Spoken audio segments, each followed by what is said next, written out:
So Nigel, we've had 2 games since we last spoke to you, Forest Green and Wigan. We saw both application and commitment from the players you selected.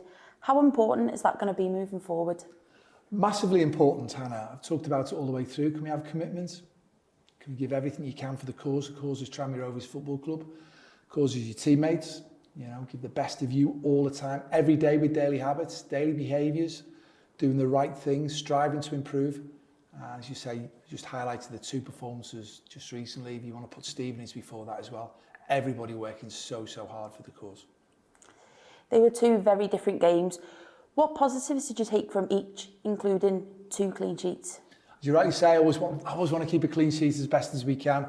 You know, being a previous goalkeeper myself, always part of the goalkeeping union. You know, defence wins championships, they say, but goals win games. So there's the little balance on that one. But yeah, really pleased. Joe Murphy coming in against Wigan the other day. Wigan Athletic, one of my previous clubs, of course, and excellent clean sheet. Done ever so well to deputise. And come in for 𝗬𝗢𝗨𝗥𝗧 in that game, and 𝗬𝗢𝗨𝗥 keeping a clean sheet the previous game against Forest Green, and what a good game he had as well. Made 2 really exceptional saves. Big fans' favourites at the moment, which is important.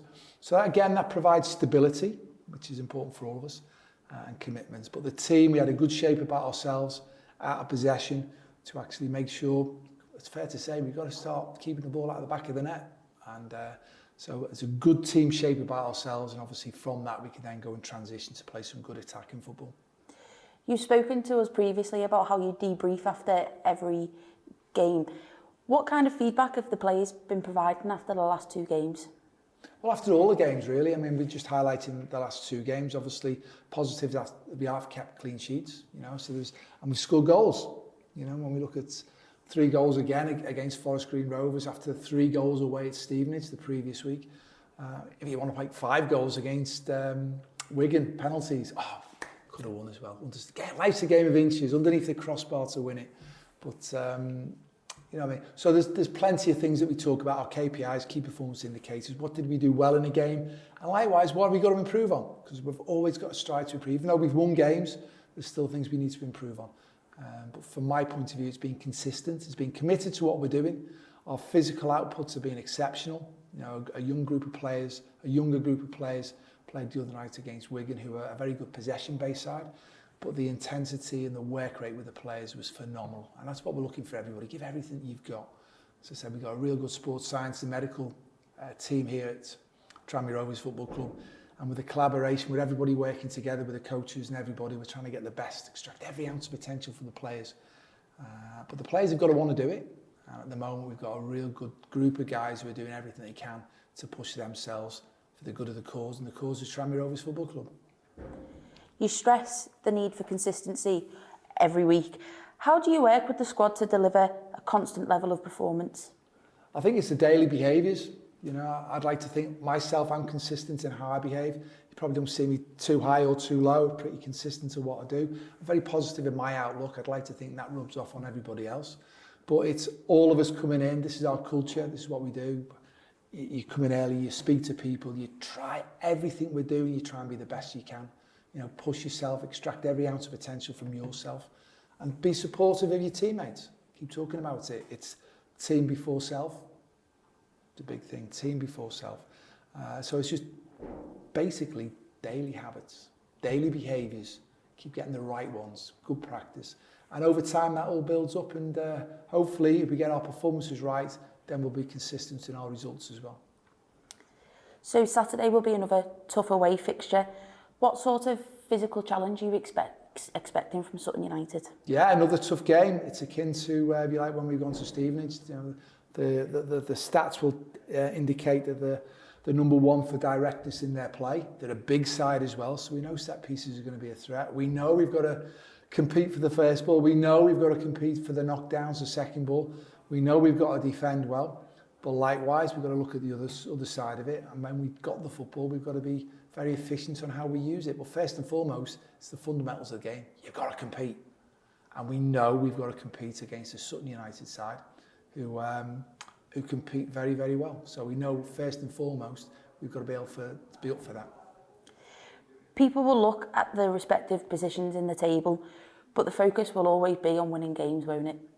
From my point of view, yeah, I mean, at the end of the season, the league table won't lie, because if you've had a long period of time, you'll probably end up where you should have ended up on that season's performance. And obviously, we're at a stage at the moment in time where our focus is the next game. Do everything we can to go win the next game. Say the behaviours through the course of the week, try and make sure we get them right, give ourselves every opportunity to plan and prepare as best as we can to go into a game. And then when we go into the game, can we give our best? Can we make sure we give ourselves an opportunity to win it? Having 𝗬𝗢𝗪𝗘𝗥𝗧, the art of war, understanding the opposition, their strengths and their weaknesses. What can we go and do to impose ourselves, our identity on the opposition? And sometimes you need a bit of fortune, but the harder you work, your fortune will change. And that's what we're looking to do at this moment in time. But again, instead of looking at the season as a whole, break it down into one small little, so again, small daily behaviours, small daily habits, one game at a time. So even I've been very fortunate where I've been promoted on several occasions. And when you get to the last 10 games of the season, we only need one more win, we only need 2 more wins. No, just focus on the next game. I was a big Liverpool supporter back in the day. It always used to be about, it's the next game, isn't it? That's all I think about. One game's gone, just think about the next one. And that's what we're doing at this moment in time, focusing on the next game and trying to do everything we can to win it. Fans are, of course, concerned about the injury Luke Norris picked up at the weekend. What can you tell us about that and the progress of the other players who have picked up knocks? Yeah, it's a real shame for Luke because he's worked really hard to get himself back into contention. You can see with his performance what a big threat he is for us as a team. So it's unfortunate. So without jumping to conclusions, I would suggest he's going to be out for several weeks. He's had a couple of scans which have been quite inconclusive at this moment in time. He's going to get further investigation, and on the back of that, we'll make sure we get the correct diagnosis, and then on the back of that, the correct treatment program that we're going to go and follow. But it's probably fair to say that he's going to be out for several weeks without putting a time frame on it. And any other players? Sorry, Anna, yeah. So obviously, Joe Starbuck has got an ankle injury. We talked about him previously. Player I've really liked who's come in. He's done ever so well, but he's got an ankle injury that's going to rule him out for several weeks. Same as Paul Lewis, who's got a hamstring injury when he came off against Stevenage a few weeks ago. And he's going to be out for a few more weeks yet. And then we break that down. Josh Hawkes, who's picked up an injury against it was Doncaster. He's tried to come back. It's just not quite worked for him at this moment in time. It's a thigh injury that he's got. So he's out of the equation just at the moment. But hopefully he'll start to recover a lot more. And we've got that. And then we've got people at the weekend. Chris Merry missed the weekend's game, having come on and done really well against Stevenage. So we've got 1 or 2 players with little niggles. Lee O'Connor came off at the weekend. Brad Walker came off at the weekend. It's nice to see 𝗬𝗪𝗪𝗧 get 60 minutes coming back from injury the other night in his performance. That was a planned 60 minutes. And likewise, a planned 45 minutes for Jake Leake. So we've got players who are missing out and there's players coming back. And at this stage of the season as well, the summer pitches have now become winter pitches. There's a lot more heavier. The ground reaction forces become a little bit different.